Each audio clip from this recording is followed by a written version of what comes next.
Estas son las noticias de Venezuela. Tengo la primera página del diario El Nacional. Avanza proyecto de nueva constitución que incorpora la milicia a la Fuerza Armada Nacional Bolivariana, según informó Germán Escarrá. Hablando de la milicia y del ejército y de las Fuerzas Armadas, Padrino López ordenó la baja de 302 oficiales del ejército. El general en jefe emitió resoluciones que separan de la Fuerza Armada a un coronel, 3 tenientes coroneles, 6 mayores, 27 capitanes, 142 primeros tenientes y 123 tenientes. Según la notificación enviada por Domingo Hernández Lares, comandante general del Ejército, fueron sometidos a un consejo de investigación, todos oficiales del Ejército. Expresidentes denunciaron vínculos del régimen de Maduro con el narcotráfico. En una conferencia titulada El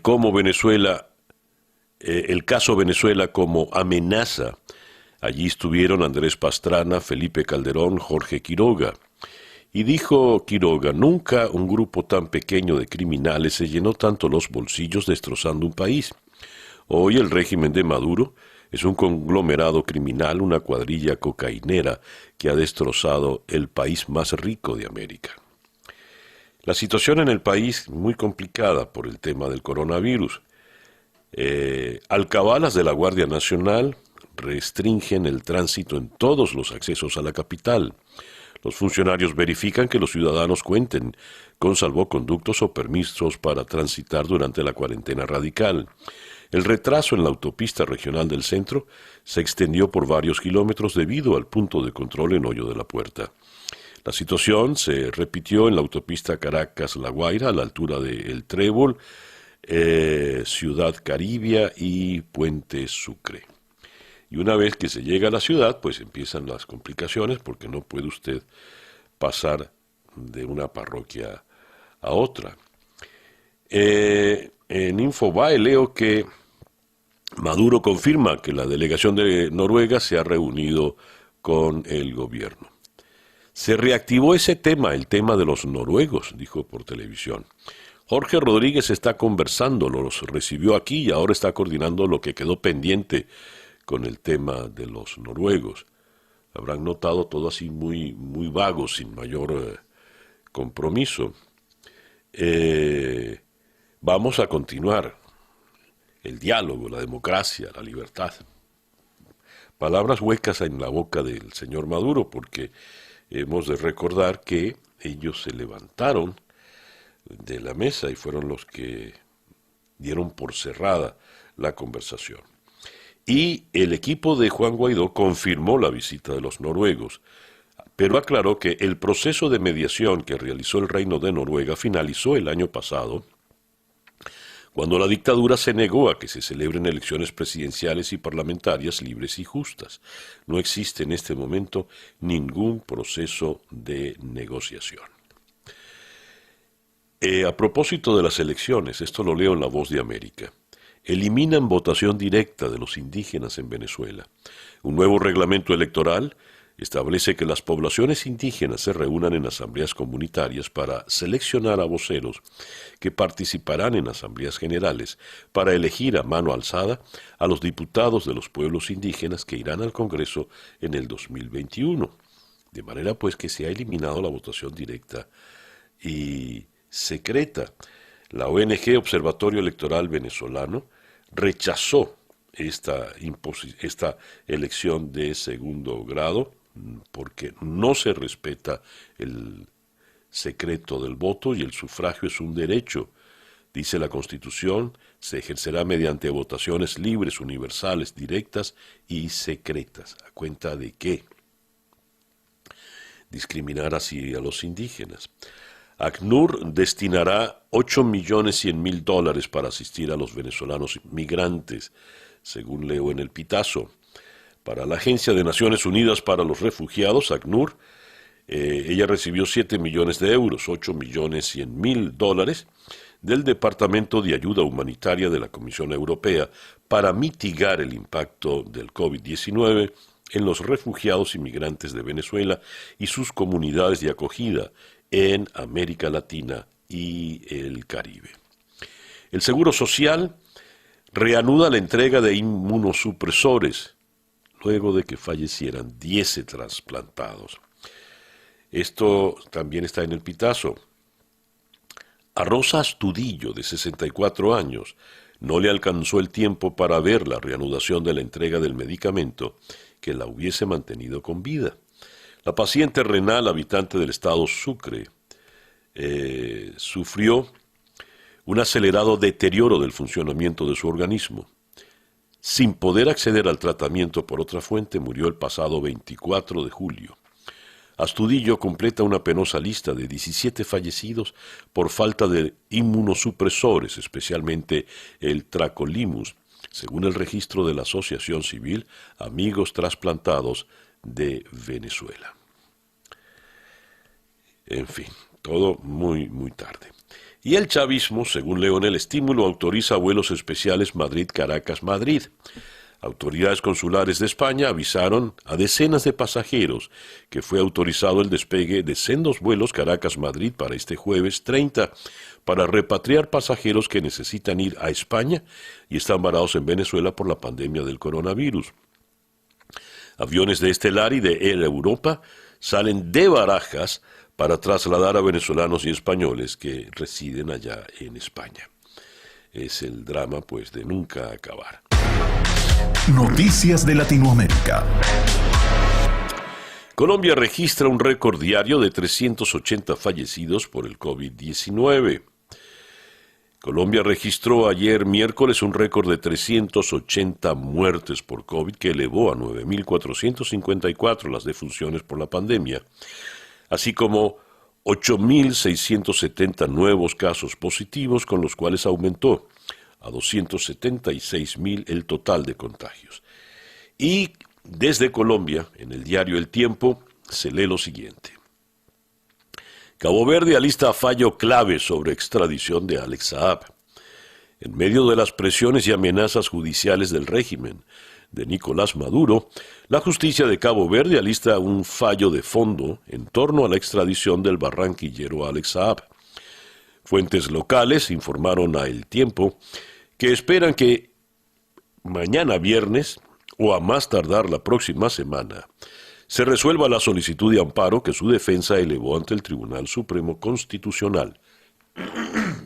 Disculpen, por favor. Se trata del último recurso judicial que le queda para frenar su extradición hacia Estados Unidos, que lo requiere por el lavado de $350 millones ligados a contratos corruptos con el régimen para la construcción de casas subsidiadas. Si el plazo de mañana viernes se cumple, es posible que Saab sea enviado a Miami el mismo fin de semana o, por el contrario, puesto en libertad, como lo pide su defensa.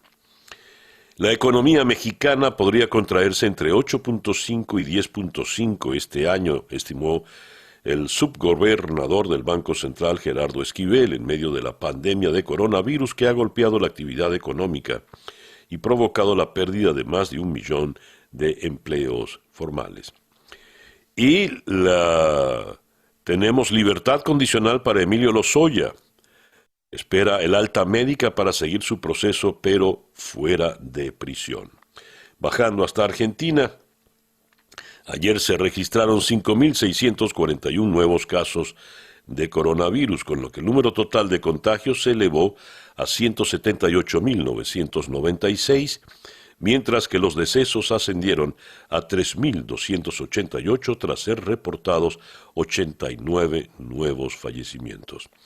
Y el presidente Fernández enviará al Parlamento un proyecto de reforma judicial. Alberto Fernández anunció el envío al Parlamento de un proyecto de ley de reforma del Poder Judicial que afectará a los juzgados federales. Por otra parte, el gobierno de Argentina evalúa postergar hasta mitad o fines de agosto la fecha límite para lograr un acuerdo sobre la reestructuración de su deuda externa con los acreedores, según informó una fuente cercana a las conversaciones. El gobierno de Chile pide un mayor grado de responsabilidad tras superar 350.000 casos de coronavirus. El ministro de Salud, Enrique París, ha pedido un mayor grado de responsabilidad a la población ahora que empiezan a desconfinarse algunos territorios, en una jornada en la que el balance del coronavirus en el país ha superado los 350.000 casos.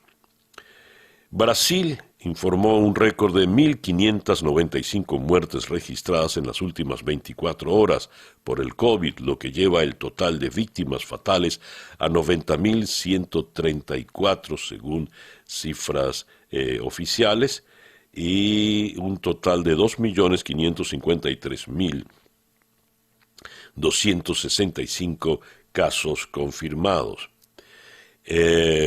Por otra parte, el gobierno de Jair Bolsonaro ordenó la reapertura de las fronteras aéreas para los extranjeros que han estado cerradas desde marzo debido a la crisis del coronavirus. El gobierno paraguayo endureció el confinamiento en Alto Paraná, en el límite con Brasil, que concentra casi la mitad de los casos de coronavirus del país. En Bolivia, el gobierno interino interpuso una nueva denuncia contra el expresidente Evo Morales, esta vez con la acusación de instigar protestas para que no se retrasen las elecciones en el país. Bolivia atraviesa una escalada de violencia armada preparada y financiada por Evo Morales, dijo el ministro interino de la presidencia, Yerko Núñez. Y Perú rebasó los 400.000 casos confirmados de coronavirus tras la aparición de la enfermedad. En las últimas 24 horas, los nuevos casos aumentaron en 5.678 contagiados, un segundo récord diario desde el 12 de junio, para un total de 400.683. Y una noticia curiosa, preocupante, más de 900 denuncias de mujeres desaparecidas durante la cuarentena en el Perú. Esto dice acá, según denuncia ante la Comisión Interamericana de Derechos Humanos. La comisión manifestó su preocupación e hizo un llamamiento al Estado peruano para que investigue los casos de manera diligente y con enfoque de género y cumpla con su deber de protección integral de los derechos de las niñas adolescentes, en particular el derecho a una vida libre de violencia. Esas las noticias, las informaciones puntuales de la América Latina. Escuchas Día a Día con César Miguel Rondón. La pauta para la agenda para el día de hoy, jueves 30 de julio. Vamos a comenzar en la ciudad de Nueva York con el periodista Luján Artola de El Confidencial, es el corresponsal del Confidencial en Nueva York. Con él vamos a hablar de las mujeres de Biden. No se trata de que el señor Biden tenga un harén ni nada parecido, pero se da como un hecho que, porque además lo dijo el propio Biden, le va a acompañar en el ticket presidencial, en el cargo de vicepresidenta, como postulada, una mujer. Algunos insisten en que puede ser una mujer afroamericana, y empiezan a barajarse nombres de quién podría acompañarlo. Para los analistas esto sería determinante. ¿Quién es la persona que va a acompañar a Joe Biden en el ticket? Luego vamos a ir hasta la ciudad de Bogotá para conversar con Carmen Elisa Hernández, presidenta de Monómeros Colombo Venezolano. Las juntas directivas ad hoc de Pediven y de la Pequiven y de la empresa de fertilizantes y productos químicos Monómeros, ubicada en Colombia, presentaron ayer ante la Asamblea Nacional su informe de gestión, desde que el gobierno interino de Juan Guaidó tomara el control de la compañía en abril del año pasado. En 2018, Monómeros registró pérdidas por el orden de $20 millones. De la ciudad de Bogotá vamos a ir a la ciudad de Valdivia, en Chile. Allí vamos a conversar con el analista político Miguel Martínez Meucci, profesor de la Universidad Austral de Chile, a propósito del cambio de gabinete de Sebastián Piñera, y evaluaremos con él toda la situación política en Chile cuando el tema del coronavirus pues arrasa en el país austral. De Valdivia subimos hasta la ciudad de Lima. Allí vamos a conversar con Julio Valsgen del diario El Comercio. El presidente Martín Vizcarra convoca un pacto político llamado el Pacto Perú. ¿En qué consiste este Pacto Perú? ¿Qué pretende o qué busca el presidente Vizcarra? De la ciudad de Lima vamos a ir a la ciudad de Maracaibo. Nuestra querida, entrañable y muy sufrida ciudad de Maracaibo. Allí vamos a conversar con nuestra muy estimada periodista Sheila Urdaneta.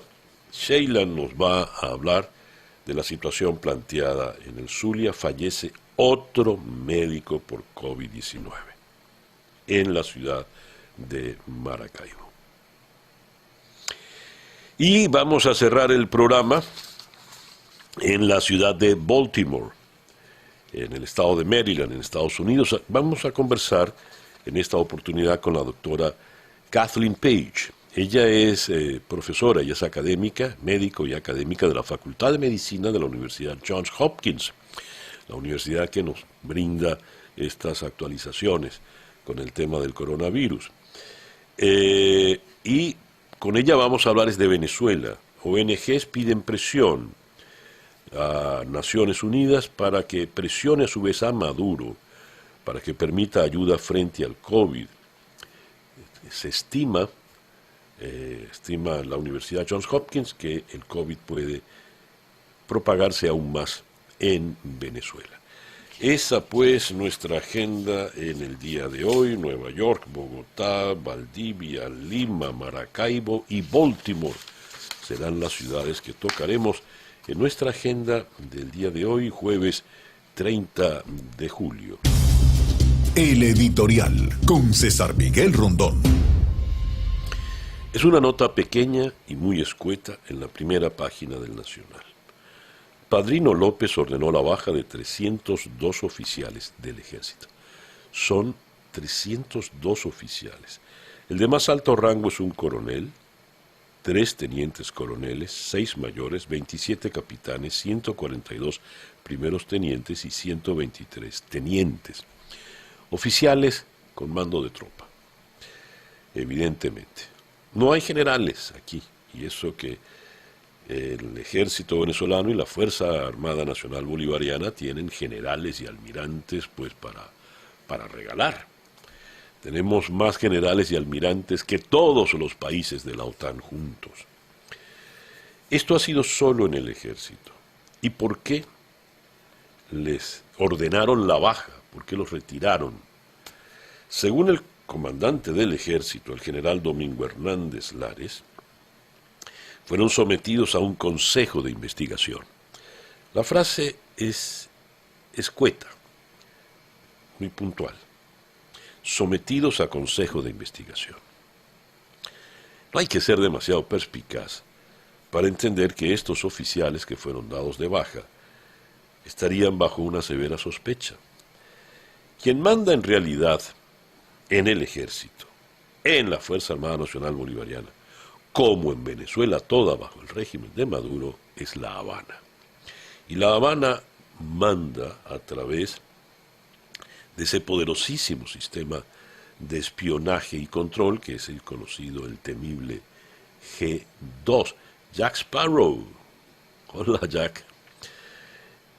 Pues bien, este G2 tiene infiltrado de tal manera el país y en la Fuerza Armada y el Ejército que no puede haber ningún movimiento, por más pequeño que sea, que pueda alentar algún tipo de disgusto, subversión, en fin. De manera pues que los que aspiran o desean que haya algún movimiento militar que derroque a la dictadura, han de ir descartando esa posibilidad. ¿O es que el G2 es imbatible, es indestructible? ¿O es que el G2 es todopoderoso? Por lo pronto, gracias a ello es que está allí atornillado Padrino López, un ministro de la Defensa que repite y repite y repite porque por lo visto Nicolás Maduro no confía en más nadie. Antes se decía ruido de sables. Es un ruido sordo, por lo visto, gracias al G2.